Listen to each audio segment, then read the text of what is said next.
Umunsi twari twashimye kubahamagara kugira ngo tuvugane tubabwire intumbero y'ihiganwa rigomba kubera ngaha mu gihugu cacu c'u Burundi y'urukino bita volleyball beach nkuko musanzwe mubizi mu minsi yahera bahari mu kwezi kwa gatandatu twari twashoboye gutunganya inkino nkizo mugabo ku ba modo 19 U19 ubu rero tukaba bakwera ko zone 5 yabonye ukuntu twari bitwayemo neza yacishima kudukonfia no gutunganya izo nkino nyene kuba senior nkuko nabandi babwira zone 5 ni gice kimwe kigize Confederation Africaine de Volleyball kigizwe n'ibihugu 12 rero nuko ubu rero izo nkino zotangura ngaha ku itariki 20 ibyo bihugu bizabiri ngaha hama gushika ku itariki 24 bikaba bizobera hariya kuri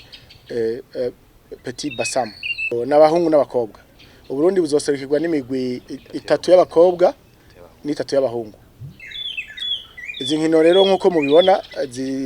zoba zifashwe mu mugongo cyane n'ubushikiranganje busanzwe bujejwe vya sport hamwe rero na Brarudi biciye mu gisata cayo ca Viva nabo bakaza bazodufasha ibitari bikenya aho izo nkino zoziko ziraba. Ni ivyo rero mu majambo make twari dushimye kubamenyesha kugira ngo hanyuma baze bitabire izo nkino ari benshi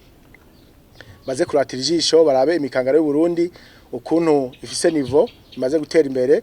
ukuntu izo biri kirahanganwa n'abandi mu bihugu bikomakomeye nka za Egypte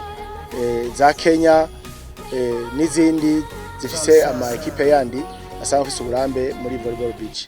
gushika ubu nta kiravuga ko kitazoza kiretse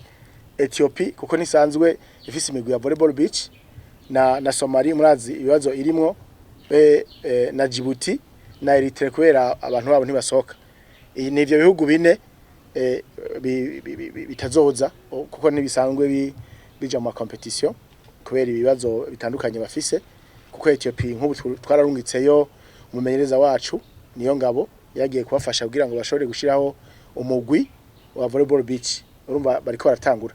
ariko ibindi bihugu byose gushika ubu nta nikimwe kirava kitazoza.